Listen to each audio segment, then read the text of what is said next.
બધો ઇમ્પોર્ટન્ટ હોય છે. ખાસ કરીને પ્રોફેશનલ કોર્સીસમાં એડમિશન બધા આ મહિનામાં થતા હોય છે. એન્જિનિયરિંગ ગણો, ફાર્મસી ગણો, મેડિકલ ગણો, બધામાં. તો એક યોગ્ય સમય એમણે આ સરસ મજાના સેમિનારનું આયોજન કર્યું છે. તો ગોવિંદભાઈ, હેમરાજભાઈ અને આખી સમગ્ર ટીમ જે અમદાવાદ અથવા તો આજે આપણા રબારી સમાજ એજ્યુકેશનની અંદર વર્ક કરી રહી છે, એ બધાને સૌને ધન્યવાદ આપીએ છીએ અને પ્રોગ્રામ આજનો શરૂ કરીએ છીએ, આજનો સેમિનાર. ગોવિંદભાઈ, સ્લાઇડ આપણે તમે મને કહેતા રહેજો. નેક્સ્ટ કહું એટલે તમે રોલ કરી શકો છો. મારું નામ, તમારું ઇન્ટ્રોડક્શન હું આપીશ. હું અનમ્યુટ નતો થઈ શકતો ક્યારનો. તો બધા વિદ્યાર્થી અને વાલીઓનું સ્વાગત છે. સાહેબે વાત કરી એમ આજે આપણે મેડિકલ, પેરામેડિકલ કોર્સીસનો, ખાસ કરીને જે પેરામેડિકલના કોર્સીસ છે એના ઓપ્શન્સ ઉપર વાત કરીશું. તો બી ગ્રુપના જે વિદ્યાર્થીઓ છે એમના માટે આજનો સેશન રહેશે, મહત્વનું સેશન છે. આપણી સાથે ડોક્ટર રાજેશ દેસાઈ સાહેબ જોડાયેલા છે, જે અત્યારે એસોસિએટ પ્રોફેસર તરીકે GMERS મેડિકલ કોલેજ ગાંધીનગર ખાતે ફરજ બજાવી રહ્યા છે અને ઘણા સમયથી, વર્ષોથી સમાજમાં આપણે જે માર્ગદર્શન માટેના કાર્યક્રમો કરતા હોઈએ છીએ તેમાં પોતે મેડિકલ, પેરામેડિકલ માટેના સેશન હંમેશા કરતા આવ્યા છે, એમનો સમય આપતા રહ્યા છે. આજે પેરામેડિકલની વાત થશે. બી ગ્રુપના મિત્રોને ફરી મેં મેસેજમાં પણ લખ્યું હતું, પણ રિપીટ કરું કે પરમ દિવસે ફરી એગ્રીકલ્ચર વેટરનરીનો કોર્સ છે અને ફરી પાછો રાજેશભાઈનો સેશન અલગથી મેડિકલનો પણ છે. સો બધા સેશન એટેન્ડ કરજો કે જેથી તમને સ્પષ્ટતા થાય કે જુદા જુદા વિકલ્પો કયા છે અને એમાંથી તમારું જે મેરિટ બનશે, નીટ અથવા ગુજરાત બોર્ડ અને ગુજકેટનું, એમાંથી કયો વિકલ્પ તમને વધારે સારી રીતે મળી રહ્યો છે અને કયો વિકલ્પનો તમે લાભ લઈ શકો છો, એ ત્રણેય સેશન તમે કરશો તો વધારે સ્પષ્ટ તમને થશે. તો આગળનું સેશન માટે હું સાહેબને હેન્ડ ઓવર કરું છું અને છેલ્લે આપણે સાહેબનું પ્રેઝન્ટેશન પતી જશે પછી ક્વેશ્ચન આન્સર કરીશું. તો તમને જે કંઈ પ્રશ્નો મૂંઝવણો હોય એના ઉપર ચર્ચા કરીશું. Thank you so much Govindbhai for your kind introduction. Seminar માટે આપણે બે વસ્તુ ધ્યાન રાખીશું. એક તો જ્યાં સુધી મારે પ્રેઝન્ટેશન આપવાનું છે ત્યાં સુધી આપણો બીજો અવાજને ડિસ્ટર્બન્સ ના આવે તો બધા પોતાને મ્યુટ રાખીશું અને પ્રેઝન્ટેશન બધું પતી જશે પછી આપણે ક્વેશ્ચન આન્સરનું સેશન છે. તો એની અંદર જેને પણ જે પણ સવાલો હોય, તમારી મૂંઝવણ ને બધું હોય, એ બધું વારાફરતી જસ્ટ હેન્ડ રેસ કરવાનું, એટલે એમાં પછી અમે નામ લઈને બોલીએ છીએ, એટલે બીજા બધાને ડિસ્ટર્બ ના થાય. એ બે વસ્તુ આપણે ધ્યાન રાખીશું. તો પ્રેઝન્ટેશન સ્ટાર્ટ કરીએ છીએ. નેક્સ્ટ.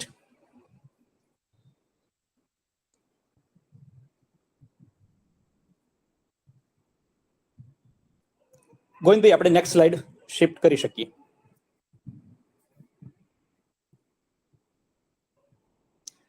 તો પ્રેઝન્ટેશનમાં આપણે આટલી વસ્તુઓ છે કે કયા કયા મેડિકલ અને પેરામેડિકલ કોર્સીસ છે, અને અથવા તો મેડિકલ અને અલાઇડ કોર્સીસ પણ કહેવાય, જેને સંલગ્ન, મેડિકલ સાથે સંલગ્ન કોર્સીસ. પછી એનું મેરિટ કઈ રીતે બનતું હોય, એમાં એડમિશનના ક્રાઇટેરિયા શું છે, ટ્યુશન ફી કેટલી હોય, તેજસ્વી વિદ્યાર્થી હોય પણ કોઈક થોડી આર્થિક પરિસ્થિતિમાં થોડા એવા હોય તો એમને પણ અભ્યાસથી વંચિત ના રહે, એના માટે કઈ કઈ સ્કોલરશીપ ને સ્કીમોનો લાભ લઈ શકે છે, ગવર્મેન્ટની જે કઈ કઈ સ્કીમો છે એ બધું ડિસ્કસ કરીશું અને છેલ્લે આપણે આના રિલેટેડ થોડા સવાલ જવાબ ડિસ્કસ કરીશું. Next slide.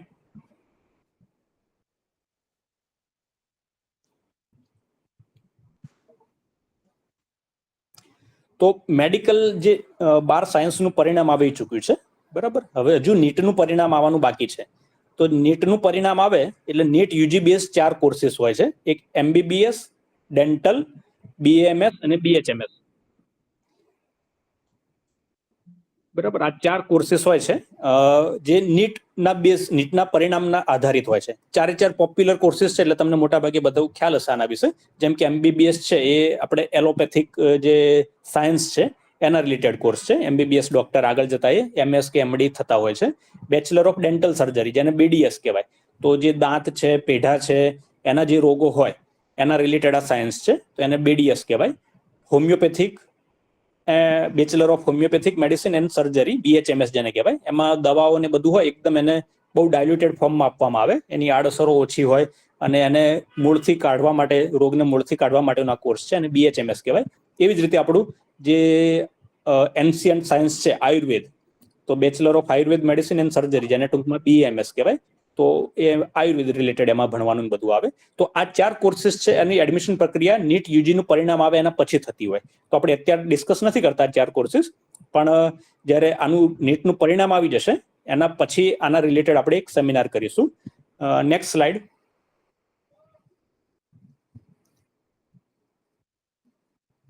ધોરણ 12 સાયન્સ બોર્ડનું રિઝલ્ટ આવી ગયું છે. બોર્ડના રિઝલ્ટ ઉપર આધારિત આટલા કોર્સીસ છે. જેમાં નીટનું મેરિટ આમાં લેવામાં આવતું નથી. એ 12 સાયન્સના બેઝ ઉપર મળતા હોય છે. 10 અને 12 ધોરણ તમે પાસ કરેલો હોય, physics, chemistry, biology, group B અથવા તો ગ્રુપ AB સાથે, તો આ બધા કોર્સીસ છે એમાં આપણને એડમિશન મળે. એમાં સૌથી પહેલો છે બેચલર ઓફ ફિઝિયોથેરાપી, જેને શોર્ટમાં કહેવાય BPT. તો આ જેટલા પણ બેચલર કોર્સીસ હોય એ બધાનું ડ્યુરેશન, એ બધાનું 4 થી 4.5 વર્ષનું ડ્યુરેશન હોય. એની સાથે લગભગ કોઈકમાં 6 મહિના કે કોઈકમાં 1 વર્ષની ઇન્ટર્નશીપ હોય. તો જેટલા પણ બેચલર કોર્સીસ હોય એની ગણતરી રાખવાની આપણે કે 4 થી 4.5 વર્ષનો કોર્સ હશે. અને જે ડિપ્લોમા કોર્સીસ હોય, તો ડિપ્લોમા કોર્સીસ હોય એ બધા મોટા ભાગે 2 વર્ષ કે 3 વર્ષ જેટલું એનું હોય છે, બરાબર. જેમાં જે નર્સિંગના ડિપ્લોમા કોર્સીસ છે, GNM નર્સિંગ, ANM નર્સિંગ, એ બધા એની અંદર આવતા હોય. તો સૌથી પહેલા બેચલર ઓફ ફિઝિયોથેરાપી, જે 4-4.5 વર્ષનો કોર્સ હોય, એની અંદર કરવામાં શું આવે? ફિઝિયોથેરાપીની અંદર જે કસરતના ડોક્ટર હોય, જે લાંબા સમયથી કોકને ફ્રેક્ચર થયેલું હોય, લાંબા સમય સુધી પાટો રાખેલો હોય, પછી એને રિહેબિલિટેશનની જરૂર પડે, કસરતની જરૂર પડે. એના જે સ્નાયુ હોય નબળા પડી ગયેલા હોય, જે જોઈન્ટ હોય, હાડકા ને બધું હોય, બધા એકદમ રિજિડ બની ગયા હોય, તો એને ફરીથી નોર્મલ પોઝિશનમાં લાવવા માટે કસરત થતી હોય. અને જે એના ડોક્ટર હોય એના રિલેટેડ આ છે. તો ફિઝિયોથેરાપી અને રિહેબિલિટેશન. ઘણાને કોઈકને પેરાલિસિસ હોય, કોઈકને પોલિયો હોય, તો આ ટાઈપના જેટલા બધા ડિઝીઝ ને બધું હોય એ બધા પોતાના મસલ્સ ને બધા પર કઈ રીતે વર્ક કરે, તો એના રિલેટેડ આ વિજ્ઞાન છે, જેને કહેવાય BPT, બેચલર ઓફ ફિઝિયોથેરાપી. એના પછી બીજો કોર્સ આવે છે bachelor of science in nursing, એટલે એને ટૂંકમાં કહેવાય BSc નર્સિંગ. BSc નર્સિંગનો કોર્સ પણ એ 4 વર્ષનો કોર્સ હોય અને એમાં પણ ઇન્ટર્નશીપ ને બધું આવતું હોય. નર્સિંગનો કોર્સ એવો છે કે જેમાં આપણા ગુજરાત રાજ્યમાં, આપણા ભારત દેશમાં અને વિદેશમાં બધી જગ્યાએ એનો ભરપૂર સ્કોપ છે. નર્સિંગ અને હેલ્થકેરની બહુ રિક્વાયરમેન્ટ રહેતી હોય છે. એટલે એક આ નર્સિંગ કોર્સ, એમાં જે નર્સિસ રિલેટેડ, જે પેશન્ટ કેર રિલેટેડ કામગીરી હોય બધી આની અંદર કરવાને આવતી હોય. એના પછીનો કોર્સ છે bachelor of orthotics and prosthetics, એને શોર્ટમાં BOP કહેવાય, ઓર્થોટિક્સ એન્ડ પ્રોસ્થેટિક્સ. તો ઘણા તમે જોયેલા હશે કે કોકનું હાથ કપાઈ ગયેલો હોય, કોકનો પગ કપાઈ ગયેલો હોય, તો ત્યાં આગળ આર્ટિફિશિયલ લિમ્બ લગાવવામાં આવે, બરાબર. અને એ બાકીનું એનું કામકાજ ને બધું એનાથી કરી શકતા હોય. જેમ કે પેલા કાનના બહેરાશ હોય તો કાનના મશીનો પહેરતા હોય. તો આ બધા જે ટાઈપના ઇન્સ્ટ્રુમેન્ટ ને બધું હોય, જે વ્યક્તિની, પેશન્ટની રૂટીન લાઈફ હોય, ડે ટુ ડે લાઈફ હોય, એને વધારે સારી કરવા માટે મદદ કરતા હોય. તો આ ટાઈપનો કોર્સ છે, એને કહેવાય bachelor of orthotics and prosthetics. તો એની અંદર પેલા કેલિપર પહેરતા હોય ઘણા લોકો, તો આ બધી વસ્તુઓ એની અંદર વપરાતી હોય. એના રિલેટેડ આ સાયન્સ છે. એ પણ 4 વર્ષનો કોર્સ છે. એના પછી નેક્સ્ટ છે બેચલર ઓફ ઓપ્ટોમેટ્રી. ઓપ્ટોમેટ્રી એટલે આંખના જે રોગો હોય એના રિલેટેડ આ કોર્સ આવે, કે જેમ કે ચશ્માના નંબર હોય એની તપાસ કરવાની હોય. આપણે જેમ બ્લડ પ્રેશર હોય, રુધિરનું દબાણ હોય, એવી રીતે આંખની અંદર પણ પ્રેશર હોય, તો એ પ્રેશરની માપણી હોય, બરાબર. આંખના અલગ અલગ પ્રકારના રોગો હોય, તો એના રિલેટેડ આ કોર્સ છે, એને કહેવાય BO, બેચલર ઓફ ઓપ્ટોમેટ્રી. તો આંખ અને આંખના રિલેટેડ જેટલા પણ કોર્સીસ હોય, જે પણ તકલીફ હોય, એના રિલેટેડ જે ઇન્સ્ટ્રુમેન્ટ હોય, એના રિલેટેડ જે મેઝરમેન્ટ કરવાના હોય, એ બધું આ કોર્સની અંદર શીખવાડવામાં આવતું હોય. એના પછીનો એનો પ્રોસ્પેક્ટસ જોવા જઈએ તો આપણે બેચલર ઓફ ઓપ્ટોમેટ્રી કરીએ તો મોટાભાગે જે આઈ સર્જન હોય, ઓપ્થેલ સર્જન હોય, એની સાથે ટીમમાં રહીને તમે કામ કરી શકો. પછી તમારી પોતાનું કોઈક નાનું સરખું યુનિટ પણ મૂકી શકો. જો તમે ઇન્સ્ટ્રુમેન્ટ ને બધું બનાવવા માટે બિઝનેસ નાનો સરખો કરવો હોય તો એ પણ આની અંદર થઈ શકે. એના પછીનો છે bachelor of occupational therapy, BOT એને શોર્ટની અંદર કહેવામાં આવે. ઓક્યુપેશનલ થેરાપી એ પણ એ ટાઈપનું રિહેબિલિટેશન છે. જેમ ફિઝિયોથેરાપીમાં રિહેબિલિટેશન હોય, એમ ઓક્યુપેશનલ થેરાપીમાં પણ રિહેબિલિટેશનની જરૂર પડતી હોય. લાંબા સમયથી વીકનેસ હોય, નબળાઈ હોય, પેરાલિસિસ થયેલો હોય, બરાબર. તો એ પોતાનું કામ રેગ્યુલર કરવા માટેનો આ કોર્સ છે BOT, એમાં કહેવાય બેચલર ઓફ ઓક્યુપેશનલ થેરાપી. બીજો એક કોર્સ છે bachelor of audiology and speech language pathology, શોર્ટમાં BASLP કહેવાય. તો આપણે જેમ ઓડિયોલોજી એટલે કાનની બહેરાશ ને બધું હોય, બરાબર, સાંભળવામાં તકલીફ પડતી હોય, તો એના રિલેટેડ જે મશીનો વપરાતા હોય, એના રિલેટેડ કઈ ટાઈપની બહેરાશ છે, બરાબર, અને એમાં કયા ટાઈપનું મશીન યોગ્ય રહેશે, બહેરાશનું માપણી કઈ રીતે કરવાની એ બધું આની અંદર શીખવાડવામાં આવતું હોય. સાથે સાથે પેલું સ્પીચ લેંગ્વેજ, જે સ્પીચ થેરાપિસ્ટ હોય, ઘણાને બોલવામાં તકલીફ પડતી હોય, પેલું સ્ટેમરિંગ કહેવાય જેને, બરાબર, એને હકલા પણ કહેવાય, સ્ટેમરિંગ કહેવાય, અથવા તો બાળકની અંદર જન્મજાત ખામી હોય, એને બહેરાશ જન્મજાત હોય, પછી એનું ઓપરેશન કરવામાં આવે, કોક્લિયર ઇમ્પ્લાન્ટ કરીને ઓપરેશન કરવામાં આવે, એને સર્જરી કરીને, પછી એના પછી એની અંદર એ ફરીથી માણસ એ બાળક બોલતું કઈ રીતે થાય એના માટે એને સ્પીચ થેરાપી આપવાની આવે. તો આ કોર્સની અંદર એ બધું શીખવાડવામાં આવે, જેને શોર્ટમાં કહેવાય BASLP, bachelor of audiology and speech language pathology. એના પછીનો કોર્સ છે bachelor of naturopathy and yogic sciences.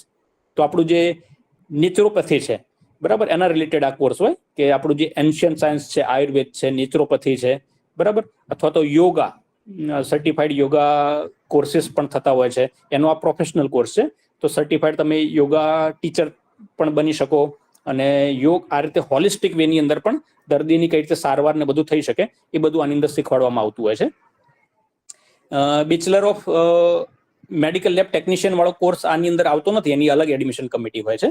પણ આ જે કોર્सेस થયા એની સાથે બીજો હોય છે GNM અને ANM, જે GNM નર્સિંગ અને ANM નર્સિંગ એ ડિપ્લોમા કોર્સિસ છે. એનું ડ્યુરેશન 2 થી 3 વર્ષનું હોય, બરાબર. તો જે BSc નર્સિંગ હોય એના કરતા એ નર્સિંગ અને મિડવાઇફરી ટાઈપનો કોર્સ હોય. હેલ્થકેર પ્રોફેશનલ તરીકે તમે કામ કરી શકો, કોઈ પેલા સેન્ટર હોય ત્યાં આગળ તમે વર્ક કરી શકો, એના રિલેટેડ એક કોર્સ છે, બરાબર. તો એ નર્સિંગનો જ એક ભાગ છે. પણ મોટાભાગે કેવું થતું હોય એડમિશનની અંદર કે જે BSc નર્સિંગ જેને જે સાયન્સનો વિદ્યાર્થી હોય એને પ્રાયોરિટી મળતી હોય નર્સિંગમાં ને એડમિશનમાં એમાં, અને એના પછી જગ્યાઓ ખાલી પડતી હોય તો જે પેલું GNM અને ANM ની અંદર જે અન્ય વિદ્યાશાખાના હોય, જેમ કે ઉચ્ચતર બુનિયાદીમાંથી હોય, કોઈક જનરલ સ્ટ્રીમ હોય, આર્ટ્સ સ્ટ્રીમ હોય, એમાંથી અભ્યાસ કરેલો હોય, એ બધાને પણ એની અંદર એડમિશન મળતું હોય. પણ પ્રાયોરિટી જેણે 12 સાયન્સ કરેલું હોય એ લોકોને મળતી હોય છે, બરાબર. તો આ બધા કોર્સિસ એના રિલેટેડ છે, જેનું એડમિશન અત્યારે આ બધાની પ્રોસેસ ચાલુ રહી છે. એડમિશન પ્રોસેસમાં આમ જોવા જઈએ તો 7 મેઇન સ્ટેપ હોય છે, 7 પગથિયા હોય છે. પેલું કહેવાય ને કે અભિમન્યુના ચક્રવ્યૂહ જેવું છે, એના 7 અલગ અલગ પેલા એ હોય. એમાં સૌથી પહેલા નંબર પર આવે કે તમારે આ બધા આનું બધી પ્રક્રિયા કરે છે કે સરકાર દ્વારા નિયમિત થયેલી એડમિશન કમિટી, બરાબર, જેને તમને ખ્યાલ હશે, તમે ઓલરેડી રજીસ્ટ્રેશન કરી ચૂક્યા છો. એ એડમિશન કમિટીના પોર્ટલ ઉપરથી સૌથી પહેલા તો તમારે પિન પરચેસ કરવાનો હોય, બરાબર. તો પહેલું પગથિયું હવે પિન પરચેસ કરવાનો આવે, બરાબર. એટલે તમે એ ઓનલાઈન પોર્ટલ પરથી ગોવિંદભાઈ આપણે વેબસાઇટ ઓપન કરી શકીશું પેલી? એક જ મિનિટ ટ્રાય કરો. હા હા.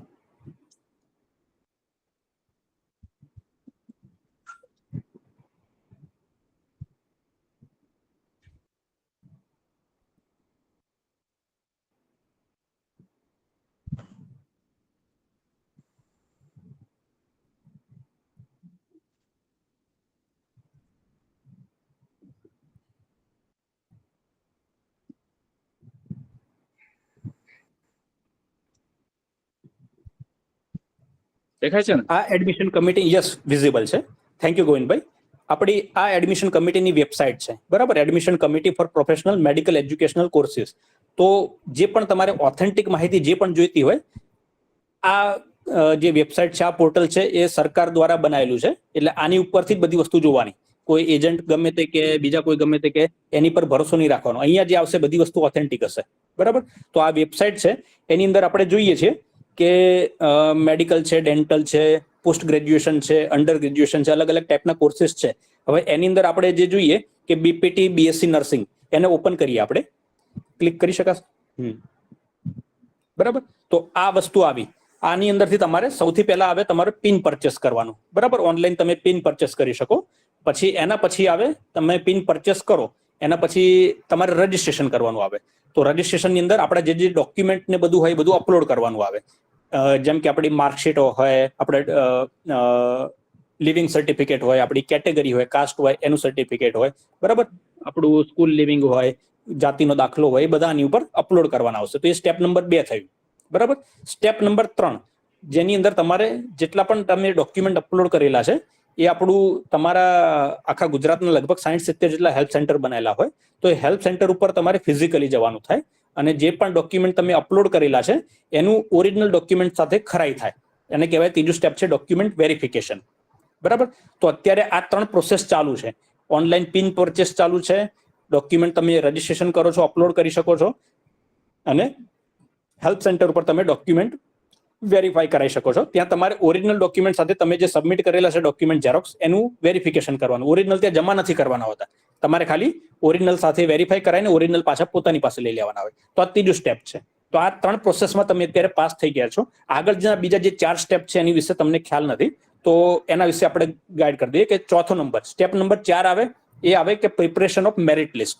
મેરિટ લિસ્ટ બનાવવામાં આવે અને એને ડિસ્પ્લે કરવામાં આવે. આ જ પોર્ટલ ઉપર, વેબસાઇટ ઉપર એ ડિસ્પ્લે કરવામાં આવશે. હવે મેરિટ લિસ્ટ બનતું કઈ રીતે હોય? જેમ કે 12 સાયન્સનું રિઝલ્ટ આવી ગયું તો અલગ અલગ બોર્ડના વિદ્યાર્થી હોય. ગુજરાત બોર્ડ હોય, સેન્ટ્રલ બોર્ડ હોય, બરાબર, પછી ઓપન સ્કૂલ હોય, એ ટાઈપના અલગ અલગ ટાઈપના બોર્ડ હોય. જે નીટનું રિઝલ્ટ આવશે તો નીટ બેઝ મેરિટ હોય, અને જે નીટના રિઝલ્ટના વગરના છે તો એની અંદર આ રીતની બોર્ડ પ્રમાણે બનાવવામાં આવે. તો હવે આખા ગુજરાતમાંથી ધારો કે લગભગ આ મેડિકલ અલાઇડ કોર્સીસ માટે આપણે જે ફિઝિયોથેરાપી, નર્સિંગ ને બધાની વાત કરી, એના માટે એઝ ફોર એક્ઝામ્પલ 50,000 ફોર્મ આવ્યા. એક જસ્ટ એક્ઝામ્પલ, 50,000 જેટલા ફોર્મ આવ્યા. તો 50,000 ફોર્મનું ડિસ્ટ્રીબ્યુશન થાય, મેરિટ લિસ્ટ બને. Gujarat board, central board, open school, પછી કેમ્બ્રિજ યુનિવર્સિટી, એ ટાઈપના અલગ અલગ ટાઈપના પેલા જે હોય એ પ્રમાણે એનું ઇન્ટરનેશનલ બોર્ડ, એ પ્રમાણે એનું મેરિટ બને. અને દરેકનો પ્રો રેટા મેરિટ પ્રમાણે એનું ડિવિઝન હોય. જેમ કે ગુજરાત બોર્ડની, સેન્ટ્રલ બોર્ડની સીટો થોડી વધારે હોય, કારણ કે એમાં વિદ્યાર્થીઓ વધારે હોય as compare to international board કે જે કેમ્બ્રિજ જે અથવા તો ઓપન સ્કૂલ છે, એમાં સીટોની સંખ્યા ઓછી હોય. તો આ રીતે બોર્ડ વાઇઝ મેરિટ બનશે. એની સાથે સાથે કેટેગરી વાઇઝ, કે દરેકનું મેરિટ કઈ રીતે બને, કે દરેકનો એક ઓપનનો નંબર હોય, મેરિટ નંબર, અને સાથે સાથે એ વ્યક્તિ કઈ કેટેગરીનો છે. ઓબીસી નો હોય, બક્ષીપંથનો હોય તો એનો બક્ષીપંથનો અલગ મેરિટ નંબર બને.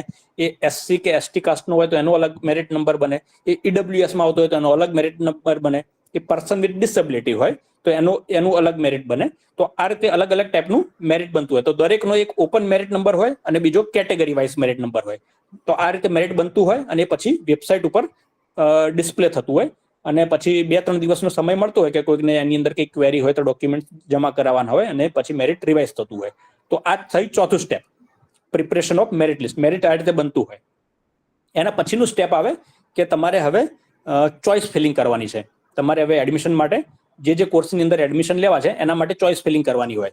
તો સૌથી અગત્યનું એક એ હોય છે ચોઇસ ફિલિંગ. તો ચોઇસ ફિલિંગમાં તમારે ખાસ ધ્યાન રાખવાનું કે આપણને જે એડમિશન મળતું હોય છે એ મેરિટ કમ ચોઇસ બેઝ હોય. એટલે એની અંદર ખાલી ને ખાલી એવું ના હોય કે તમારું મેરિટ શું છે, પણ તમે અને તમારી સાથેના બીજા વિદ્યાર્થીઓ એમણે કઈ ટાઈપની ચોઇસ ભરેલી છે એના ઉપર એ ડિપેન્ડ કરતું હોય. એટલે ખાલી ને ખાલી મેરિટ બેઝ ના હોય. આ વસ્તુ ખાસ સમજવા જેવી છે. એઝ ફોર એક્ઝામ્પલ, ધારો કે મારો નંબર બોર્ડની અંદર, ધારો કે મારો નંબર આવ્યો એસસીબીસીમાં 1000મો નંબર, બરાબર.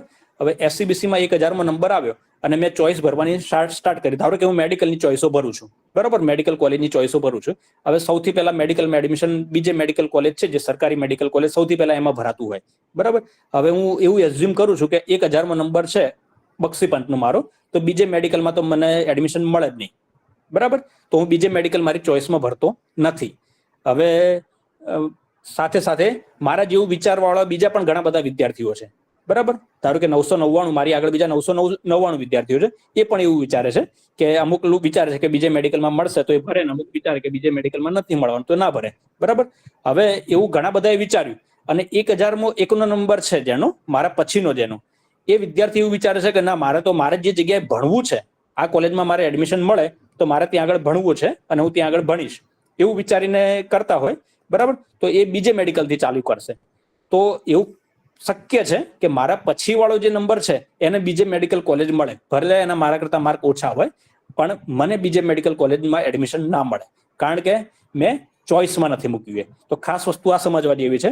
આખી પ્રોસેસ હોય મેરિટ કમ ચોઇસ બેઝ હોય. એની અંદર ખાલી ને ખાલી મેરિટ નક્કી નથી થતું હતું, એની સાથે ચોઇસ, તમે ભરેલી ચોઇસ અને તમારા આગળના વિદ્યાર્થીઓની ચોઇસ એ કઈ છે એની સાથે એ બધું પણ મેચ થતું હોય. અને આખું કોમ્પ્યુટરાઇઝ પ્રોસેસ હોય ઓનલાઈન. તો સોફ્ટવેર જ ચોઇસ ને બધું એલોટમેન્ટ કરતું હોય, કે સીટનું એલોટમેન્ટ ને બધું.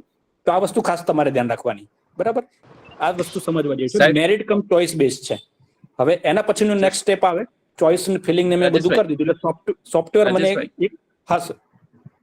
અત્યારે સ્લાઇડ ઉપર રાખું કે વેબસાઇટ પર? વેબસાઇટ પર રાખજો, હમણાં પીપીટી ની હમણાં જરૂર નથી મારે. Thank you. એના પછી આવે મેરિટ લિસ્ટ બની ગયું, બરાબર. પછી સીટ એલોટમેન્ટ થાય. સીટ એલોટમેન્ટ થાય એટલે મને કોઈ પણ ગુજરાતની કોઈ પણ નર્સિંગ કે ફિઝિયોથેરાપી કે હોમિયોપેથિક આયુર્વેદિક કોઈ પણ કોલેજની અંદર એડમિશન મળે, એ નેક્સ્ટ સ્ટેપ છે. હવે એના પછીનું જે છઠ્ઠું સ્ટેપ છે એ આવે, મારે એ જે તે જગ્યાએ જઈને મારા એનું ઇન્સ્ટિટ્યૂટ રિપોર્ટિંગ કરવાનું આવે. એ જે પણ કોલેજમાં મને એડમિશન મળ્યું હોય ત્યાં હું રિપોર્ટિંગ કરીશ. ત્યાંથી એક ફીઝની ચલણ જનરેટ થાય, રિસિપ્ટ જનરેટ થાય. તો એ રિસિપ્ટને બધું લઈને પછી મારે જે પણ હેલ્થ સેન્ટર મારા નજીકમાં પડતું હોય ત્યાં આગળ હવે હું મારું એડમિશન કન્ફર્મ કરાવીશ. તો એના માટે હવે મારે ઓરિજિનલ ડોક્યુમેન્ટ બધા ત્યાં આગળ જે તે જગ્યાએ જમા કરાવવાના થાય હેલ્થ સેન્ટર ઉપર, બરાબર. તો આખી ટૂંકમાં 7 સ્ટેપ છે એડમિશન પ્રોસેસના. ઓરિજિનલ ડોક્યુમેન્ટ તમારા જમા થાય, ફીસ ભરો, જમા થાય ત્યારે તમારું એડમિશન કન્ફર્મ થયું કહેવાય. તો આ 7 સ્ટેપની પ્રોસેસ છે. તમે અત્યારે 3જા સ્ટેપ સુધી કામ કરી રહ્યા છો. એના પછીના આગળના 4 સ્ટેજીસ તમારે આ આવશે.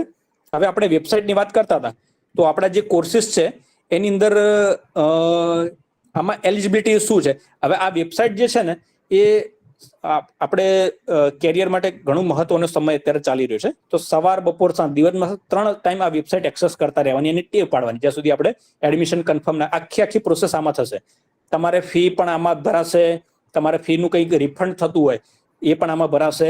ન્યૂઝપેપરમાં તો કમિટી એડવર્ટાઇઝને બધું આપશે, પણ દરેક વસ્તુ વેબસાઇટ ઉપર મુકાશે, આ પોર્ટલ ઉપર. તો પોર્ટલ ઉપર પણ રોજે રોજ ટૂંકમાં જોતા રહેવાનું, દિવસમાં 3 ટાઈમ. આ આખી પ્રોસેસ બધી કાર્યવાહી આની અંદર જ થશે. તો આખી વેબસાઇટ જોતા રહેવાનું.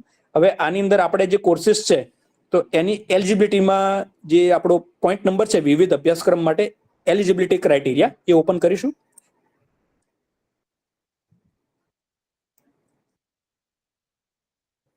વેબસાઇટ ઉપર જ. હા, વેબસાઇટ ઉપર પહેલો, બીજો, ત્રીજો, ચોથો, પાંચમો અને 6થા નંબરનો પોઈન્ટ અહીંયા જે સેન્ટરમાં છે, અપડેટેડ ઓન 27th May, એની નીચે હા, વિવિધ અભ્યાસક્રમ માટે એલિજિબિલિટી ક્રાઇટેરિયા, 6થા નંબરનો પોઈન્ટ. હા, યસ, બરાબર. આને મેક્સિમાઇઝ કરીએ થોડું. જેમ કે આ એના એલિજિબિલિટી ક્રાઇટેરિયા છે, એએનએમ છે, જીએનએમ છે, બરાબર. તો એમાં ક્રાઇટેરિયા શું છે?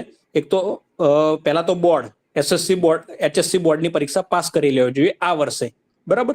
પછી બીજા નંબરનો ક્રાઇટેરિયા છે એ તમારું બોર્ડ કયું છે. ગુજરાત બોર્ડ છે, સેન્ટ્રલ બોર્ડ છે, ઇન્ટરનેશનલ બોર્ડ છે, NIUS એટલે ઓપન સ્કૂલ છે કે કેમ્બ્રિજ છે, એ ટાઈપનું, બરાબર. એના પછીનું છે આપણું સ્ટ્રીમ, કે તમે કઈ શાખામાં છો. જેમ કે જે BSc નર્સિંગ માટે સાયન્સ સ્ટ્રીમ હોય, પણ એએનએમ અને જીએનએમ હોય એમાં જે જનરલ સ્ટ્રીમ હોય, ઉચ્ચતર બુનિયાદી હોય, બુનિયાદી પ્રવાહ હોય, એ લોકો પણ એની અંદર એડમિશન માટે એપ્લાય કરી શકતા હોય, બરાબર. જેમ કે બીપીટી છે અને બીઓટી, ઓપ્ટોમેટ્રી, એ બધાની અંદર ફિઝિક્સ, કેમેસ્ટ્રી, બાયોલોજી, થિયરી અને પ્રેક્ટિકલના માર્ક હોય, એની સાથે ઇંગ્લિશ વિષય હોવો જોઈએ, બરાબર. એના પછીનો નેક્સ્ટ પોઈન્ટ છે જનરલ કેટેગરી માટે એના સ્ટાન્ડર્ડ શું છે. તો કોઈકમાં પાસ છે, કોઈકમાં મિનિમમ 45% જોઈએ, કોઈકમાં 40% જોઈએ, કોઈકમાં 35% જોઈએ, બરાબર. બોર્ડમાં માર્ક આવેલા એ પ્રમાણે. હવે એજ તો 17 વર્ષની એજ પૂરી થયેલી હોવી જોઈએ સૌથી પહેલા. આમાં 17 વર્ષથી ઓછી ઉંમર હશે તો આપણને અત્યારે એડમિશન ના મળે, આપણે નેક્સ્ટ યર માટે એલિજિબલ થઈએ, બરાબર. એવી રીતે પછી પર્સન વિથ ડિસેબિલિટી હોય, એના માટેના ક્રાઇટેરિયા હોય.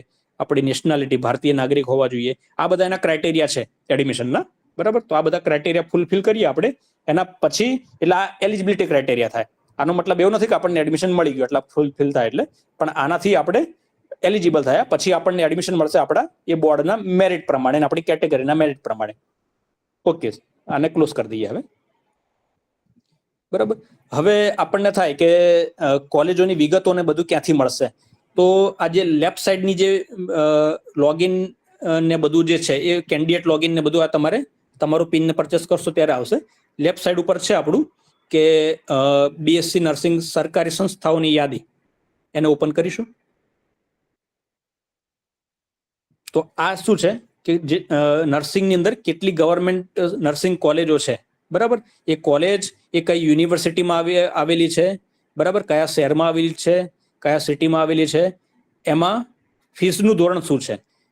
એની અંદર આપણે જોઈએ છે કે એની અંદર હોસ્ટેલની ફી કેટલી છે, એનો ઇન્ટેક કેટલી સીટો છે, કોકમાં 60 છે, કોકમાં 50 છે, કોકમાં 40 છે, મેસની ફી કેટલી હોય છે, ટ્રાન્સપોર્ટ ફી કેટલી હોય છે, યુનિવર્સિટીની ફી કેટલી હોય છે, યુનિફોર્મની ફી લાગતી હોય તો કેટલી હોય છે, આ બધી વસ્તુ ક્લિયર કટ પોર્ટલ ઉપર આપેલી હોય તો આપણે આ ખાસ જોઈ લેવાનું. બરાબર, ક્લોઝ કરીશું આને. આ એક એક્ઝામ્પલ આપ્યું. એવી રીતે સેલ્ફ ફાઇનાન્સની કોલેજો હોય, એવી રીતે ફિઝિયોથેરાપીની, બધું નીચે છે દરેક મેનુ. બરાબર, તો આ જોઈ લેવાનું તમારે જ્યારે તમે ચોઇસ ફિલિંગ કરતા હો ત્યારે. તો દરેકમાં કોર્સની અંદર સીટોની સંખ્યા કેટલી છે, એની અંદર ફીસનું ધોરણ કેટલું છે. જેમ કે આપણે જોઈએ, એક આપણે ઓપ્ટોમેટ્રી ઓપન કરીએ, ઓપ્ટોમેટ્રી સંસ્થાઓની યાદી. Optometry, yes. બરાબર, તો ઓપ્ટોમેટ્રીની અંદર આટલી કોલેજો છે, એની અંદર લગભગ આટલી કોલેજોની સંખ્યા થાય છે. તો કઈ કઈ યુનિવર્સિટીમાં છે, કઈ કોલેજમાં કેટલી સીટો છે, કોઈકમાં 47 છે, કોઈકમાં 18 છે, કોઈકમાં 24 છે. બરાબર, એમાં હોસ્ટેલની ફી કેટલી, એમાં પેલું યુનિવર્સિટીની ફીસ કેટલી, દરેક વસ્તુ આની અંદર આપેલી છે. તો આ કોલેજોની માહિતી આપણે ખાસ મેળવી રાખવાની, જે પણ કોલેજની અંદર આપણે એડમિશન લેવાની ગણતરી હોય એ. ક્લોઝ કરીશું. બરાબર, એટલે આ વેબસાઇટ ઉપર બહુ જ ઘણું સારું ડાયનેમિક પોર્ટલ છે. એની અંદર તમારી આખી એડમિશન પ્રોસેસ આ વેબસાઇટ ઉપર થવાની. એટલે આ વેબસાઇટ દિવસમાં 3 વાર એક્સેસ કરતા રહેવાનું. એની અંદર નિયમો અને બધા પણ આપેલા હોય. જે રાઈટ સાઈડનું મેનુ છે એમાં પ્રવેશના નિયમો આપેલા હોય. જે સરકારે નિયત ઇમ્પોર્ટન્ટ ન્યૂઝ છે એની અંદર પ્રવેશના નિયમો, એમાં વખત કયા સુધારા થયા, એ બધી વસ્તુ એની અંદર આપેલી હોય. બરાબર, ટ્યુશન ફીસ કેટલી હોય અને કયા ટાઈપના પ્રમાણપત્રો જોઈતા હોય, દરેક વસ્તુ આની અંદર આપેલી છે. તો વેબસાઇટ ખાસ એક્સેસ કરતા રહેવાનું. બધી માહિતી આપણને આના પરથી મળશે. હવે જે ચોઇસ ફિલિંગ વાળી વાત કરી હતી, તો આપણે જે પણ કોર્સની અંદર એડમિશન લેવું હોય, બરાબર, તો કઈ વસ્તુ આપણે ધ્યાન રાખી શકીએ. તો આપણે સૌથી પહેલા ધ્યાન રાખવાનું, એક તો વિદ્યાર્થીનો ઇન્ટરેસ્ટ બહુ મેટર કરતો હોય. બરાબર, જેમ મેં વાત કરી કે આ ડેન્ટલમાં આવવું હોય, ફિઝિયોથેરાપીમાં આવવું હોય, હોમિયોપેથિકમાં આવવું હોય, ઓપ્ટોમેટ્રીમાં આવવું હોય, નર્સિંગમાં આ ટાઈપનું હોય. બરાબર, તો એ ટાઈપનું વર્ક કરવાની આપણી કેપેસિટી છે, આપણો ઇન્ટરેસ્ટ છે, તો જે ફિલ્ડમાં જવું. જો એવું ના હોય આપણને, તો એ ફિલ્ડથી દૂર રહેવું. ઇન્ટરેસ્ટ વગર કોઈ ફિલ્ડમાં જશો તો પછી તકલીફ થશે. બીજી વસ્તુ આવે આપણી ફેમિલી કન્ડિશન. બરાબર, આપણું ફાઇનાન્શિયલ સ્ટેટસ. દરેક આ બધા કોર્सेस, મેડિકલ કોર્सेस ને ડેન્ટલ ને બધામાં ફીનું ધોરણ ઘણું ઊંચું હોય છે. ફિઝિયોથેરાપીમાં, નર્સિંગમાં ને બધામાં થોડું ઓછું હોય છે, તો એ આપણને ફાયદો છે. તો પણ આપણે એ જોઈ લેવાનું કે આપણે એટલી ફીસ આપણને પરવડે છે કે નહીં. બરાબર, તો ફીસનું ધોરણ હંમેશા આપણું ફાઇનાન્શિયલ સ્ટેટસ એક ધ્યાન રાખીએ. ત્રીજી વસ્તુ ધ્યાન રાખીએ કે એની જોબ ઓપોર્ચ્યુનિટી, સ્કોપ કેવો છે.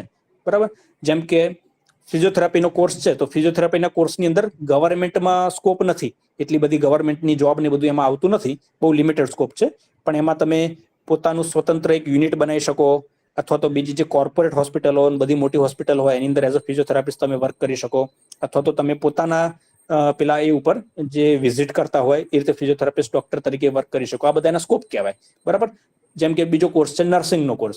નર્સિંગમાં સ્કોપ ઘણો વધારે. એમાં ગવર્મેન્ટ જોબ પણ મળે, હોસ્પિટલોમાં જોબ પણ મળે. બરાબર, એની સાથે તમે વિદેશમાં પણ ઘણો સારો સ્કોપ છે. ગુજરાત બહાર પણ ઘણો સારી એની ડિમાન્ડ રહેતી હોય છે. તો આ બધું જોવું પડે. બરાબર, તો સ્કોપ એટલે આ 3 વસ્તુ ક્રાઇટેરિયામાં ધ્યાન રાખવાની. એક આપણો ઇન્ટરેસ્ટ, આપણું ફેમિલીનું, આપણું ફાઇનાન્શિયલ સ્ટેટસ, કેટલી ફી આપણે પરવડે એમ છે, અને ત્રીજી વસ્તુ એની ઓપોર્ચ્યુનિટી કેટલી છે, એનો સ્કોપ કેટલો છે. એના બેઝ ઉપર આપણે મેરિટ અને પેલું ચોઇસ ફિલિંગ ને બધું કરી શકાય. તો આ કોર્સ રિલેટેડ માહિતી થઈ, બધા કોર્सेस રિલેટેડ. હવે ઘણીવાર એવું થાય કે ભણવામાં વિદ્યાર્થી તેજસ્વી હોય, પણ કોઈક ને કોઈક કારણસર એને એડમિશનમાં બધામાં પ્રોબ્લેમ થતા હોય, ફાઇનાન્શિયલ સ્ટેટસ થોડું એનું નબળું હોય. તો સરકારની એવી ઘણી બધી સ્કીમો છે જેનો આપણે લાભ લઈ શકીએ. સ્કોલરશિપની સ્કીમ. પાવર પોઈન્ટ પર આવીશું ગોવિંદભાઈ એકવાર.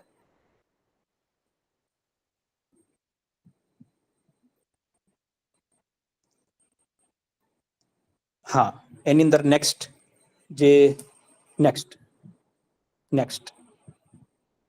ગવર્મેન્ટ સ્કીમ વાળું જે છે, તો સરકારની મેઇન આ સારી યોજનાઓ છે. સૌથી પહેલા એક યોજના છે, એનું નામ છે મુખ્યમંત્રી યુવા સ્વાવલંબન યોજના, જેને શોર્ટમાં કહેવાય MYSY. બરાબર, તો રાજ્ય સરકારે આ યોજનાનો ખાસ શરૂ કરી છે. એનો લાભ લેવો જોઈએ. જેની ફાઇનાન્શિયલ કન્ડિશન થોડા મધ્યમ વર્ગના હોય અથવા તો થોડા નબળા વર્ગના હોય, એને આ બધો લાભ લેવો જોઈએ. તો MYSY આનું પણ એક અલગ ડેડિકેટેડ પોર્ટલ આવે. ગૂગલ ઉપર તમે વેબસાઇટ ઉપર નાખશો MYSY એટલે સીધું આનું પોર્ટલ ઓપન થઈ જશે. બરાબર, એની અંદર આમાં પણ આખું ઓનલાઈન વસ્તુ જ છે. તમારે અરજી ઓનલાઈન કરવાની હોય, ડોક્યુમેન્ટ ઓનલાઈન જમા કરાવવાના હોય. હવે આ સ્કીમમાં આપણને લાભ શું મળે? એનું એલિજિબિલિટી ક્રાઇટેરિયા શું છે કે 12મા સાયન્સમાં 80% અથવા તો એનાથી વધારે હોય અને કુટુંબની વાર્ષિક આવક 6 લાખ રૂપિયા જેટલી હોય તો આપણને લાભ મળે. લાભ શું મળે કે 50% ટ્યુશન ફી અથવા તો 2 લાખ રૂપિયા, એ બેમાંથી જે ઓછું હોય એ આપણને લાભ મળે. જેમ કે મેડિકલ કે ડેન્ટલ, એની અંદર ફીનું ધોરણ વધારે હોય, બરાબર. ધારો કે કોઈક કોલેજ છે, મેડિકલની કોલેજ છે, એમાં ધારો કે ફીસનું ધોરણ છે 6 લાખ રૂપિયા, પણ આપણને આ યોજનાનો લાભ લેવો છે, બાકીના ક્રાઇટેરિયા ફૂલફિલ કરીએ છીએ, તો 6 લાખ રૂપિયાના 50% એટલે 3 લાખ રૂપિયા થયા. 3 લાખ રૂપિયા અથવા તો 2 લાખ, બેમાંથી જે લોવર હોય એટલે આપણને 3 લાખ ના મળે, પણ 2 લાખ, જે મેક્સિમમ કેપિંગ છે 2 લાખ, તો આપણને જે 6 લાખ ફી હતી એમાંથી આપણી 2 લાખ ફી સરકાર ચૂકવે અને 4 લાખનું પછી સગવડ આપણે કરવાની.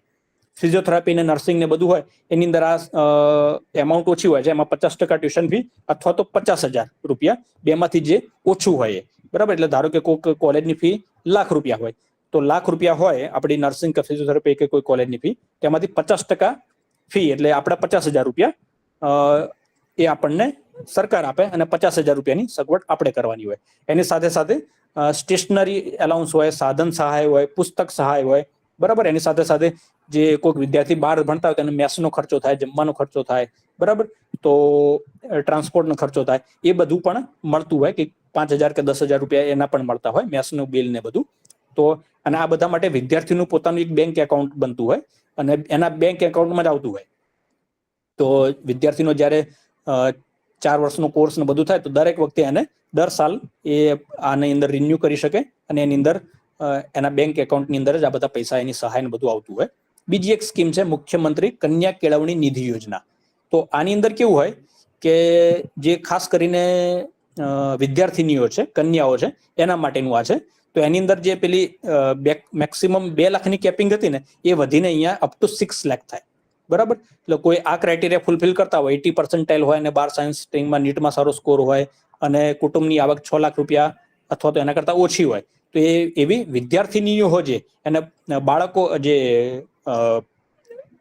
મેલ ચાઇલ્ડ હોય, મેલ સ્ટુડન્ટ હોય, એના કરતા આમાં વિદ્યાર્થીનીઓને લાભ થોડો વધારે થાય. એની અંદર એને 6 લાખ રૂપિયા સુધીની મર્યાદાની અંદર એને સ્કોલરશિપ ને બધું મળી શકે. એની સાથે આવે બીજું ફ્રીશિપ કાર્ડ કરીને આવે. તો જે અનુસૂચિત જાતિ, અનુસૂચિત જનજાતિ, એની અંદર જે વિદ્યાર્થીઓ આવતા હોય અને એની કુટુંબની આવક 2 લાખ રૂપિયા, 2.5 લાખ રૂપિયા કરતા ઓછી હોય, તો આવા જેટલા પણ વિદ્યાર્થીઓ હોય એને કોઈ ટ્યુશનની ફી કે કશું ભરવાનું થતું હોતું નથી, એની ફી 0 થઈ જાય, બરાબર. અથવા તો જો એડમિશન વખતે એને ફી ભરી હોય તો એને ફી પરત મળતી હોય પૂરેપૂરી, એની ટ્યુશન ફી 0 થઈ જાય. કોઈક મેડિકલ કોલેજની ફી 5 લાખ રૂપિયા હોય, કોઈક ફિઝિયોથેરાપી કોલેજની ફી 1 લાખ રૂપિયા હોય અને વિદ્યાર્થી SC કે ST કેટેગરીમાં આવતો હોય અને એને વાર્ષિક આવક એની કુટુંબની 2.5 લાખ રૂપિયા કરતા ઓછી હોય તો એની 0 ફી થઈ જાય. એની બધી ફી, એના રિલેટેડ જે પણ ફી હોય બધી રાજ્ય સરકાર ભરતી હોય છે. એટલે એક આ પણ યોજના સારી છે, એને કહેવાય ફ્રીશિપ કાર્ડ. એક આપણું રબારી સમાજ માટે ગુજરાત ગોપાલ વિકાસ નિગમ કરીને છે, તો એની પણ આપણે સહાય લઈ શકીએ. એમાં તમે ભણતા હો ત્યારે પણ તમને સહાય મળે. ભણીને તમે બહાર પડો, ડોક્ટર થઈને બહાર પડો, ફિઝિયોથેરાપિસ્ટ થઈને બહાર પડો, હોમિયોપેથિક કે આયુર્વેદિક ડોક્ટર થઈને બહાર પડો અને તમારે તમારી હોસ્પિટલ કે ક્લિનિક નાનું બનાવવું હોય કે તમારે વિદેશમાં અભ્યાસ, ઉચ્ચ અભ્યાસ કરવો હોય, તો આપણું ગુજરાત ગોપાલક વિકાસ નિગમ એની અંદર પણ બહુ જ ઓછા વ્યાજની વાર્ષિક 4% મારે ખ્યાલથી વ્યાજની એને લોન મળતી હોય છે. તો એક એનો પણ લાભ લઈ શકાય. તો આ બધી ગવર્મેન્ટની સ્કીમ છે જેનો આપણે લાભ લઈ શકીએ. તો મોરલેસ પ્રેઝન્ટેશન હવે પૂરું કર્યું છે મેં. હવે આપણે જે પણ ક્વેશ્ચન્સ હોય આના રિલેટેડ એ 1 by 1 ડિસ્કસ કરીએ, બરાબર. મારા તરફથી અહીંયા પ્રેઝન્ટેશન પૂરું થાય છે. બીજું તમારા તરફથી કોઈ સવાલ હોય તો જસ્ટ તમે પૂછી શકો છો અનમ્યુટ થઈને.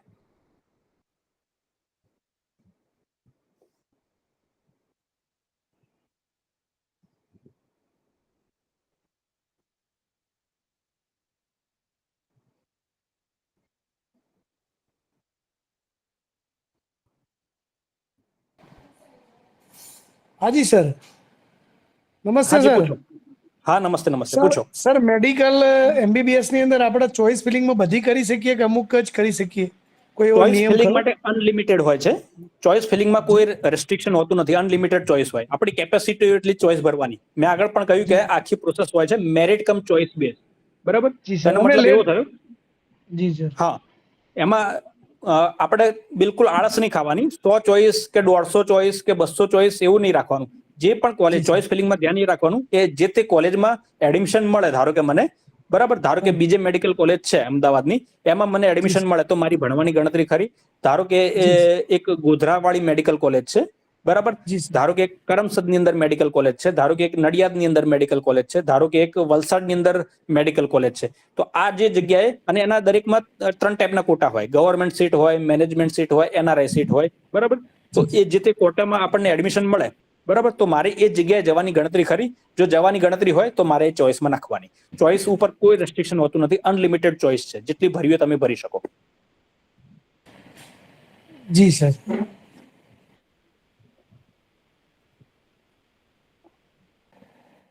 વેબસાઇટ સર એક જ છે એમ? હા પુષ્પમભાઈ. હા સર, ફિઝિયોથેરાપીનું પૂછ્યું હતું કે એમાં સ્કોપ કઈ રીતના હોય છે, આમ ગવર્મેન્ટના કે પછી પ્રાઇવેટના જ વધારે હોય છે? ફરીથી પૂછશો, મને સંભળાય નહીં બરાબર. એટલે ફિઝિયોથેરાપી છે એમાં ગવર્મેન્ટમાં સ્કોપ ઓછા અને પ્રાઇવેટમાં? ફિઝિયોથેરાપીમાં ગવર્મેન્ટના સ્કોપ નથી. ગવર્મેન્ટમાં ઘણું બધું લિમિટેડ છે.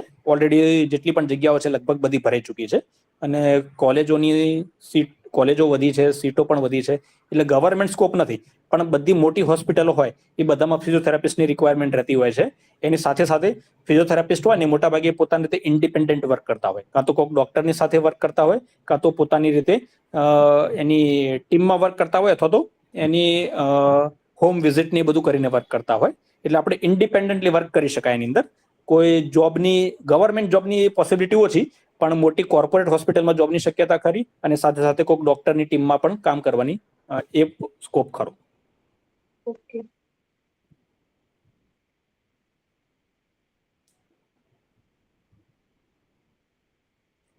અન્ય કોઈને કઈ સવાલ હોય?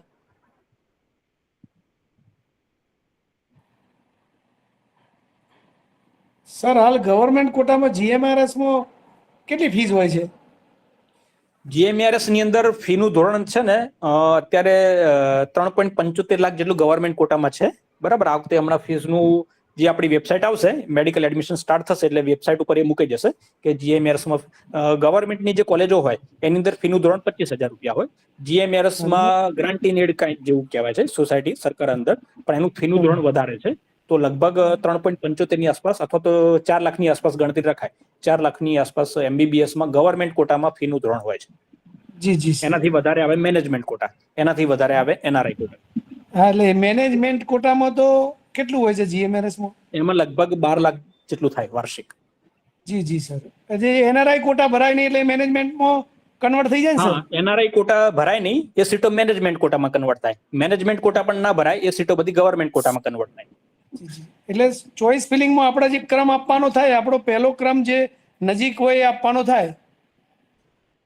નજીકનો તમે આપી શકો, ઘરથી નજીક હોય એ, પણ ઘણી બધી વાર કેવું હોય કે હવે છોકરાઓ કોલેજમાં આવશે, મોટા ભાગે હવે ઘરથી દૂર થાય થોડા સારા પડે. ઘર નજીક આપણને એડમિશન મળી જાય તો વેલ એન્ડ ગુડ, પણ થોડા દૂર થાય તો એમનો વ્યક્તિગત વિકાસ પણ વધારે થાય. એટલે આપણે પ્લેસને એટલું બધું ના રાખીએ. એની જગ્યાએ એ ઇન્સ્ટિટ્યૂટ કેવી છે, એ સંસ્થા કેવી છે, આપણા માર્ક સારા હોય અને સંસ્થાની રેપ્યુટેશન સારી હોય, ત્યાં એને આખું અલગ ટાઈપનું એન્વાયરમેન્ટ ને બધું મળશે, બરાબર.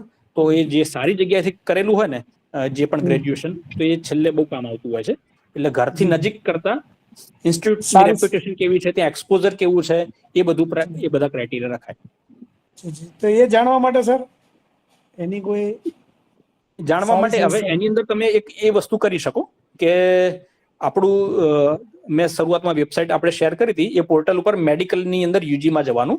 હવે એમાં લાસ્ટ યરનું જે હોય આર્કાઇવ કરીને એક પોર્ટલ આવશે, 2024ની જે વિગતો હોય ને એમાં જવાનું, બરાબર. તો એની અંદર છે ને પછી આવશે આપણું જે લાસ્ટ કયા મેરિટ ઉપર સીટ ભરાય, એઝ ફોર એક્ઝામ્પલ બીજે medical college, as for example Vadodara medical college, as for example Godhra medical college, કે as for example Dahod medical college, બરાબર. તો એની અંદર એમાં ટૂંકમાં આખું કયા મેરિટ ઉપર સીટો ભરાય છે ને એનું એની અંદર આવશે. તો એના પરથી આપણે આઈડિયા લઈ શકીએ કે આ બધી જગ્યા જે વહેલી ભરાતી હશે ને, એ બધી જગ્યા ઘણી સારી એ કોલેજો હશે, એટલે એમાં ત્યાં વહેલા ભરાતું હોય છે એડમિશન. એટલે એના પરથી આપણે રફ આઈડિયા લઈ શકીએ રેન્કનો, રેન્કિંગ ઇન્સ્ટિટ્યૂટને હાલવાના હોય ને એનું. અને બાકી તો તમે પૂછીને કહી શકો. એઝ ફોર એક્ઝામ્પલ, હું MBBS MD ડોક્ટર છું, એટલે મેડિકલ કોલેજની બધી માહિતી મારી પાસે હોય કે કઈ કોલેજમાં કેવું વાતાવરણ, કયું એક્સપોઝર હોય છે, તો એ તમે મારી પાસેથી ડાયરેક્ટ માંગી શકો માહિતી. તો સાહેબ આપનું ગાઈડ લેવા માટે આપનો નંબર એવું કંઈ? જ્યારે એડમિશન પ્રોસેસ સ્ટાર્ટ થશે ને ત્યારે આપણે એ ટાઈપ ડિસ્કસ કરી લઈશું એ ટાઈમે પણ. જી સર, મળી જશે. Okay sir, thank you sir. હા, વેલકમ. સર, પ્રાઇવેટ કોલેજમાં, પ્રાઇવેટ જે હોસ્પિટલ હોય એમાં ફિઝિયોથેરાપિસ્ટની સ્ટાર્ટિંગમાં સેલરી કેટલી હોય છે? આમ ડિમાન્ડ એન્ડ સપ્લાય જેવું છે. આની અંદર કેવું હોય કે ત્યાં આગળ કેટલી રિક્વાયરમેન્ટ છે અને એમની પાસે કેટલી અરજીઓ આવેલી છે એની પર હોય. પણ બહુ એટલા પગાર ધોરણ એટલા બધા તો કોર્પોરેટ એ બધા બિઝનેસ કરતા હોય એટલે એટલા ઊંચા કંઈ પગાર આલવાના છે નહીં. પણ આપણે આપણું એક્સપોઝર ને બધું લેવું હોય એટલે ગણતરી રાખીએ કે આપણે ખાલી ખર્ચા પાણી નીકળે 15-20 હજારથી જોબ સ્ટાર્ટ થાય. એનાથી વધારે અપેક્ષા કોર્પોરેટ હોસ્પિટલમાં ના રાખી શકાય. સ્કિલ જેમ પછી વધારે એ લોકો સેલરી વધારે એવું કંઈ? સેલરી ને બધું હવે એ સબ્જેક્ટિવ વસ્તુ છે, બરાબર. કોને કેટલો પગાર આલવો, કયા ઓર્થોપેડિક સર્જન, હવે કોક ઓર્થોપેડિક સર્જન છે, બરાબર, એને હંમેશા ફિઝિયોથેરાપિસ્ટની જરૂર પડવાની, બરાબર.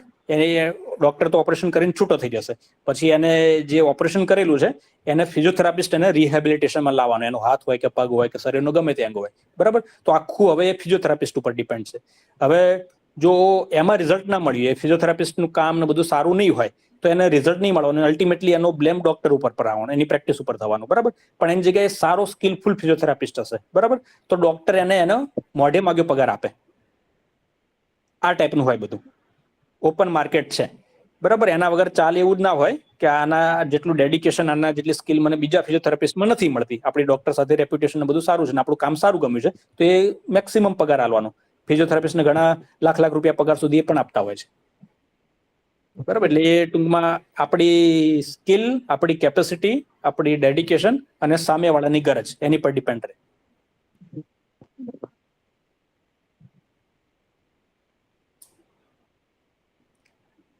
અન્ય કોઈ સવાલ?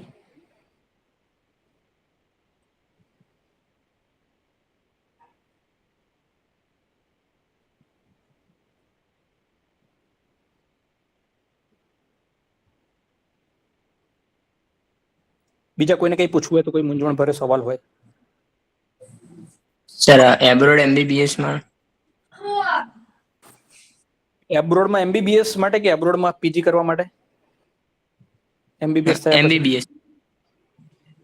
હવે એબ્રોડમાં MBBS કરવા માટે મેન તો તમારે ખાસ ધ્યાન રાખવું પડે કે ત્યાં આગળ જઈને આપણે MBBS કરીએ છીએ, કોઈ પણ કન્ટ્રી હોય, ચાઇના હોય કે ફિલિપિન્સ હોય કે રશિયા હોય, યુક્રેન હોય, બરાબર, કે કઝાકિસ્તાન હોય, કોઈ પણ જગ્યાએ ત્યાં આગળ જઈને તમે MBBS કરશો તો સૌથી પહેલા તો એ આપણી જે કાઉન્સિલ છે, આપણી કહેવાય નેશનલ મેડિકલ કમિશન, બરાબર, તો એ અથવા તો નેશનલ મેડિકલ કાઉન્સિલ, તો આના જે એની મંજૂરી પેલા કોર્સને છે કે નહીં. એક તો એનું માધ્યમ ને બધું ઇંગ્લિશ હોવું જોઈએ, બરાબર. લોકલ લેંગ્વેજમાં હોય તો એને મંજૂરી નહીં આપે.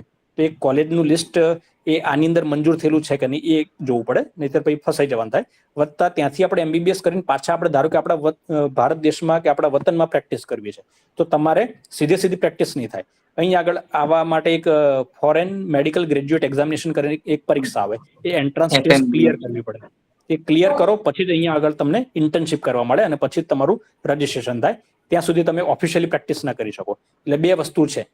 ત્યાં આગળ જતા પહેલા એક તો માન્ય કોર્સ વાળી સંસ્થા હોવી જોઈએ જેને ભારત સરકારે માન્યતા આપેલી હોય, બરાબર, વિદેશમાં હોય, અને વધતા ત્યાંથી તમે પાસ થઈને પાછા આવો અહીં આગળ એટલે તમારી પરીક્ષા ક્લિયર કરવાની તૈયારી પણ હોવી જોઈએ. આ બધું ગણતરી રાખીને ત્યાં આગળ જવાય. Okay, thank you sir. એટલે જે બી આપણે એજન્સી ચૂઝ કરીએ એ સારી હોવી જોઈએ કે જેથી ત્યાં મતલબ જે સામેવાળી મેડિકલ કોલેજ એ ભારત સરકાર દ્વારા માન્ય હોવી જોઈએ. હા, એ ખાસ જોવાનું છે, બરાબર. એજન્સી વાળા તો ગમે તે બોલશે, એજન્ટ ને બધું ગમે તે કહેશે કે હા આમ છે તેમ છે, પણ આપણે એનું ઓફિશિયલી જે નેશનલ મેડિકલ કમિશનની વેબસાઇટ છે એની ઉપર લિસ્ટ પણ હોય છે, બરાબર. કયા કન્ટ્રીની ડિગ્રીઓ બધું કઈ કોલેજો માન્ય છે એ ક્રોસ ચેક એની ઉપર કરી લેવાનું. અને બીજું ધ્યાન રાખવાનું કે અહીંયા આગળ આવીને આપણે સીધી પ્રેક્ટિસ કરવા નહીં મળે. અહીંયા આગળ આવીને આપણે ભારતની પરીક્ષા પાછી આલવાની થશે, એન્ટ્રન્સ. હા, એટલે સર એ જો એ FMGC ની એક્ઝામ છે એ ક્લિયર કરો તો જ પ્રેક્ટિસ કરવા મળે એમ? તો જ કરી શકાય, તો જ તમે પ્રેક્ટિસ કરી શકો, તો જ તમે ઓફિશિયલ રજિસ્ટર્ડ પ્રેક્ટિશનર કરી શકો. અહીંયા કાઉન્સિલમાં રજિસ્ટ્રેશન ને બધું તમારું તો જ થાય. ઓકે, અને જે બી સ્ટુડન્ટ મતલબ આ એક્ઝામ ક્લિયર ના કરી શકે તો પછી એને બસ એના એટેમ્પ આવતા હોય. પહેલા એટેમ્પે ક્લિયર ના થાય તો બીજો એટેમ્પ, 6 મહિના પછી મારા ખાલી બીજો એટેમ્પ હોય છે. બીજા એટેમ્પે ક્લિયર ના થાય તો પાછું વર્ષ જેવું થાય એટલે ત્રીજો એટેમ્પ આવે. એ રીતે એટેમ્પ આપતા રહો અને પછી ક્લિયર કરીને ટૂંકમાં રજીસ્ટર્ડ થઈ શકો તમે. Okay okay okay, thank you so much. મારા અંદાજ પ્રમાણે અત્યારે ઓન એન એવરેજ રિઝલ્ટ 30 થી 40% હોય છે પરીક્ષા. ઓકે MCQ બેઝ પરીક્ષા હોય છે. એમાં ABCD મલ્ટિપલ ચોઇસ આન્સર હોય ને એની અંદરથી પછી ક્લિક કરીને એક સિંગલ બેસ્ટ આન્સર પસંદ કરવાનો હોય. ઓકે, અને મારા સર અંદાજ પીજી પ્રમાણે માટે 40% આસપાસ રિઝલ્ટ હોય છે. ઓકે, પીજી માટે તો નીટ યુજી તો અહીંયા કમ્પલસરી છે ને આપણે? પીજી માટે નીટ પીજી આવશે. ઓકે, MBBS માટે નીટ યુજી આવે, પીજી માટે નીટ પીજી આવે. એ આપણી Okay. ઇન્ટર્નશિપ પૂરી થઈ જાય ને એના પછી તમે એમાં પણ જેમ નીટ યુજી આપો એવી રીતે તમે નીટ પીજી આપી શકો. Okay, thank you so much.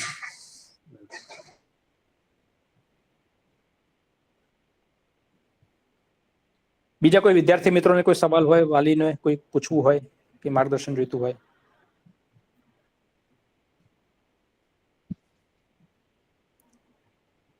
નથી ને કોઈ?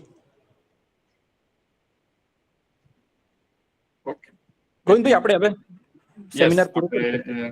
જે પણ ક્વેશ્ચન લેટર ઓન તમારી પાસે આવે મને ફોરવર્ડ કરી દેજો. I will try my best એને આન્સર કરવાનો. સો ફરી યાદ કરાવી દઉં કે મેડિકલનું આખું ડેડિકેટેડ સેશન છે. સો મેડિકલના રિલેટેડ MBBS, ડેન્ટલ, આયુર્વેદ એ બધા કોર્સિસ માટેના જે સેશન છે એ રાજેશભાઈ સાહેબ જ ફરીથી કરવાના છે. એમાં વધારે ઊંડાણથી પ્રશ્નો તમે પૂછી શકો છો. એ સેશન પણ જોઈન કરો. આજનો આ સેશન આપણે પૂરો કરીએ. બધાનો ખૂબ ખૂબ આભાર. રાજેશભાઈ સાહેબ, થેન્ક યુ. માહિતી આપી. ઘણા નવા કોર્સિસ આની અંદર ઓપ્શન્સમાં અવેલેબલ છે. ચોક્કસ વિદ્યાર્થીઓનો લાભ લઈ અને પોતાના કેરિયરના ડિસિઝન સારી રીતે લેશે એવી આશા રાખીએ છીએ. વોટ્સએપ ગ્રુપમાં તમને કોઈ પણ પ્રશ્ન હશે તો તમે પૂછી શકો છો. સાહેબ ત્યાં પણ છે. બીજા પણ મિત્રો આપણે જે કંઈ હશે તો માહિતી પૂરી પાડીશું. Thank you. Thank you. આવજો. ઓકે, આવીએ. રામ રામ. મળીએ.